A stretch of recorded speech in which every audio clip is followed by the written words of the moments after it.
Hi అండి, అందరికీ నమస్కారం. Welcome to my YouTube channel. ఇప్పుడే అందిన వార్త అండి. హోమ్ మినిస్టర్పై దాడి, తీవ్ర గాయాలు, పరిస్థితి విషమ వివరాలు వీడియోలో తెలుసుకుందాం. వీడియోని ఎక్కడైనా స్కిప్ చేయకుండా ఎండ్ వరకు చూసేయండి. అప్పుడే పూర్తి ఇన్ఫర్మేషన్ అర్థమవుతుంది.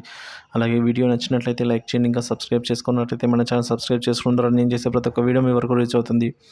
ఇక వివరాల్లోకి వెళ్ళినట్లయితే ఆంధ్రప్రదేశ్ హోంమంత్రి తానేటి వనితపై అయితే టీడీపీ కార్యకర్తలు దాడికి యత్నించారు అని చెప్తున్నారు. సో మంగళవారం రాత్రి హోంమంత్రి వనిత బస చేసిన ఇంటిపై టీడీపీ కార్యకర్తలు దాడి చేసినట్లు సమాచారం. ఈ దాడిలో పలువురికి గాయాలు కాగా వాహనాలు, ఫర్నిచర్ ధ్వంసమైందని చెప్తున్నారు.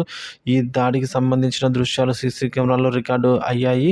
అయితే ఎన్నికల ప్రచారంలో భాగంగా మంగళవారం రాత్రి తూర్పుగోదావరి జిల్లాలోని నల్లజర్లలో వనిత ప్రచారం నిర్వహించారు. ఈ క్రమంలో వైసీపీ శ్రేణులు ఏర్పాటు చేసిన డీజేను టీడీపీ నేతలు అడ్డుకున్నారు. దీంతో టీడీపీ, వైసీపీ కార్యకర్తలకు మధ్య వాగ్వాదం చోటు చేసుకుంది.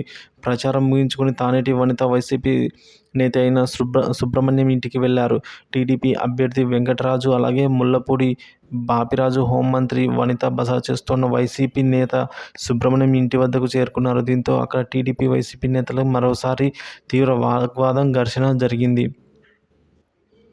ఈ దాడిలో పలువురు వైసీపీ నేతలకు గాయాలు అయినట్లు తెలుస్తోంది.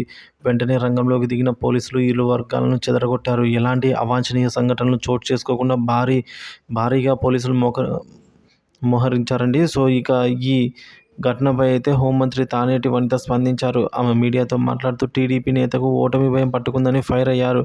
మా ప్రచారం చూసి ఓర్వలేకపోయారని, మహిళని కూడా చూడకుండా దాడికి యత్నించారని అయితే తీవ్ర ఆగ్రహం వ్యక్తం చేశారు. స్వయంగా హోంమంత్రిపై టీడీపీ అభ్యర్థి దాడి చేయడం అంటే అసలు ప్రజాస్వామ్యంలోనే ఉన్నామా అని అయితే అనిపిస్తుందని అన్నారు ఆవిడ. సో ఈ విధంగా మనం చూసుకున్నట్లయితే టీడీపీ మరియు వైసీపీ మధ్య తీవ్ర వాగ్వాదం అయితే సంభవించింది అని అయితే తెలుస్తుంది. సో ఈ క్రమంలో వైసీపీ శ్రేణులు ఏర్పాటు చేసిన డీజేను టీడీపీ నేతలు అడ్డుకోవడం వల్లే ఇంత రాద్ధాంతం జరిగిందని అయితే చెప్తున్నారు. సో పూర్తి వివరాలు అయితే తెలియాల్సి ఉంది. ఇది అండి. వీడియో నచ్చినట్లయితే లైక్ చేయండి, షేర్ చేయండి. ఇలాంటి ఇన్ఫర్మేటివ్ వీడియోస్ కోసం మన ఛానల్ సబ్స్క్రైబ్ చేసుకుని అప్డేట్స్ అయితే ఫాలో అవుతున్నాను. Thank you for watching this video.